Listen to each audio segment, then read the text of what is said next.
독립성, 투명성, 중립성과 국민의 기본권을 심각하게 훼손할 우려가 큽니다. 검찰의 수사 지휘를 폐지하고 보안 수사와 시정 조치 요구를 도입하면서 경찰이 스스로 수사의 정당성 여부를 판단하고 이행 여부를 결정한다면 검찰과 경찰 간 불필요한 논쟁과 형사 절차의 혼란이 야기될 수 있다는 지적도 있습니다.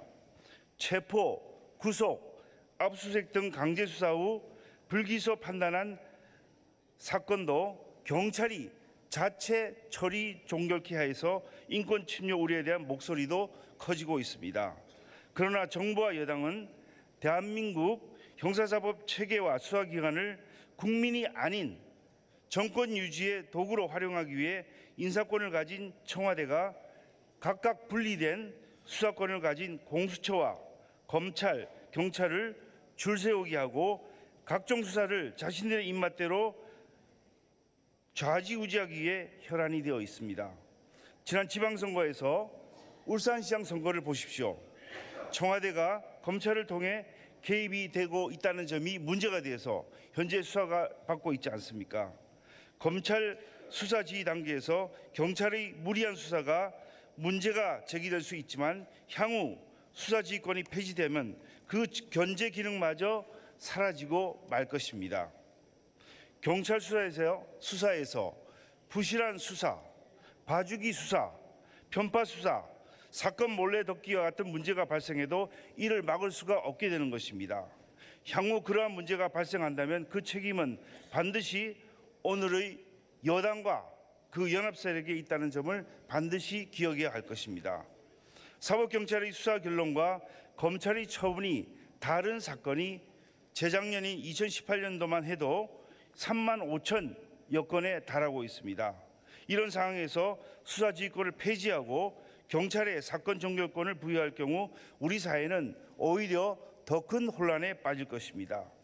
우리나라 형사사법 체계는 대륙법계에 속합니다. 대륙법계 국가 대부분은 경찰에 검찰의 수사지휘권 또는 수사지휘의 권한은 준하는 강제력을 법으로 보장하고 있는데 국민의 인권 침해를 최소화하기 위해 노력하고 있는 제도입니다.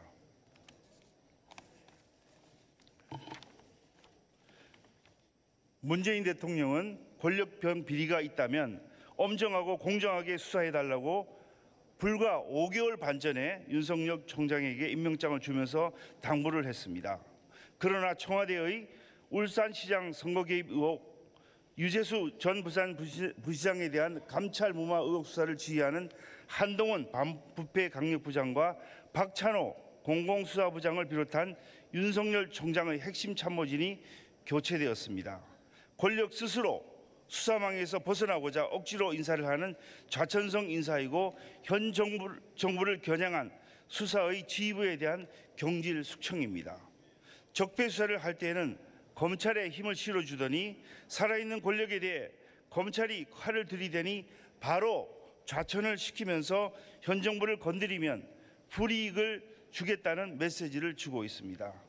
참으로 졸렬하고 치졸한 인사이며 이것이야말로 인사권을 빙자한 직권 남용이자 적극적인 수사 방해 행위입니다.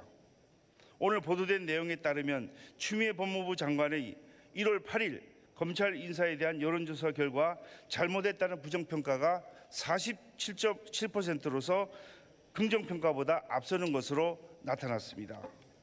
존경하는 선배 동료 의원 여러분, 충분한 수기를 거치지 않고 법안이 강행 처리되면 형사사법 실무 현장에서는 큰 혼란과 문제점이 발생할 수밖에 없습니다.